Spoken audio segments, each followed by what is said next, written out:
Bien, alors comme vous voyez, cet événement d'Ashura est tellement important pour le narrateur qu'il lui a consacré 2 chapitres. Donc c'est pour cela qu'on dit que ce roman-là, c'est un roman ethnographique. Ethnographique, c'est-à-dire qu'il s'est arrêté beaucoup sur les traditions, sur les coutumes des Marocains. Et d'ailleurs, on vous dit, si vous voulez avoir une idée sur les traditions, sur les coutumes, sur la vie des Marocains dans les années 20, lisez tout simplement Le Roi de Merveille. Il y a quand même un ensemble d'informations sur la vie des Marocains, des Fassis particulièrement, mais des Marocains de manière générale dans les années 20. Bon, alors ça continue encore 2 jours avant Ashura, donc toujours les préparatifs, on se prépare encore à la fête de Ashura. 2 jours avant, les femmes, ils vont s'acheter des tambourins et des bendirs. C'est-à-dire que pour cette fête-là, les femmes reçoivent beaucoup plus de liberté et ils ont le droit donc de s'acheter des bendirs, de s'acheter des tambourins, de s'acheter des vêtements, des kshépas, etc. Et ils fêtent cette fête-là avec une grande liberté. Ils peuvent chanter, danser ensemble comme ils veulent. Le père, il va emmener son fils pour lui acheter une trompette. Donc, il va aller lui acheter une trompette. Et le matin, il va l'emmener vers le souk pour lui acheter des jouets. Et là, l'enfant, dans cette action-là, il va comparer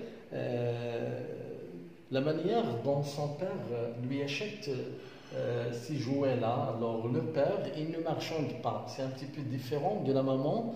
La maman, comme on a vu dans l'achat des vêtements à la Kissaria, comment il marchandait avec le marchand jusqu'à ce qu'il a eu ce qu'il a voulu avec le prix convenable pour elle. Le père, non. Le père ne marchande pas. Hein. Le marchand lui demande une somme d'argent, il paye.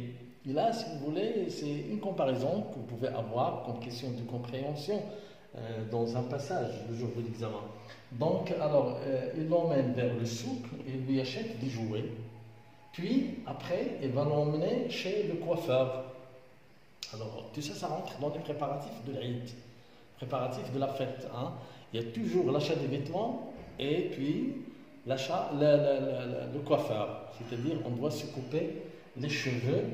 Et le coiffeur là, cet homme-là, il donne la chance, avec sa petite boutique, la chance d'échanger plusieurs informations, plusieurs histoires. Il y a des gens qui viennent, qui racontent, et le coiffeur, il enregistre et puis il répète les mêmes histoires pour tous les clients et ainsi de suite.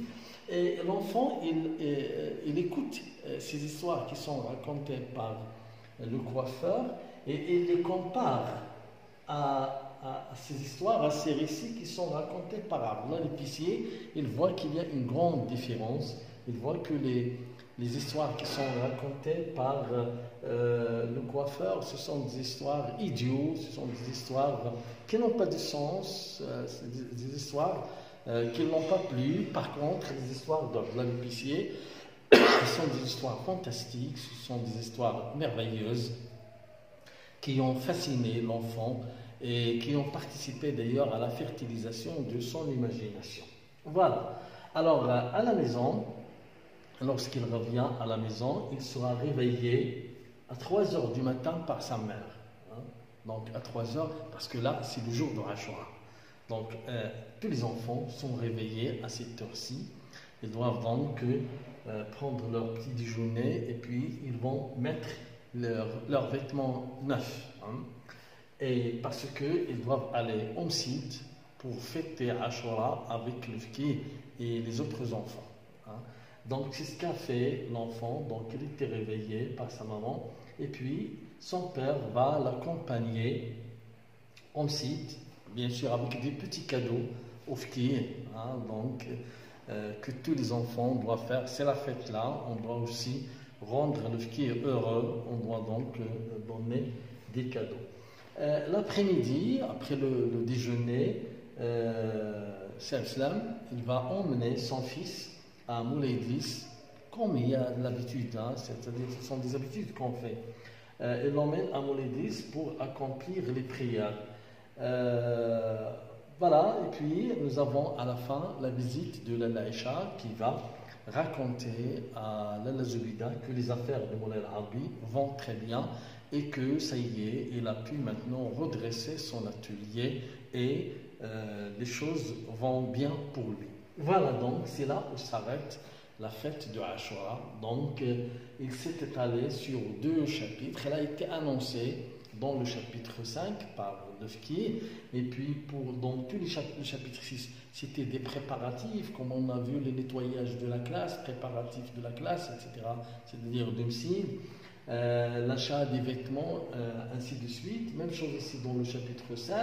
On se préparait et puis on a la journée de la fête dans laquelle, alors tout le chapitre ça parle des chansons, des you-you, des danses, les femmes sont heureuses, les enfants, on se racontait des blagues, on pouvait crier comme on voulait, on pouvait donc souffler dans ces trompettes comme vous voulez, battre ces tambours, c'est la liberté, c'est la fête.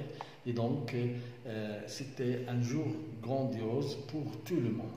Voilà, donc c'est là où s'arrête le chapitre 7.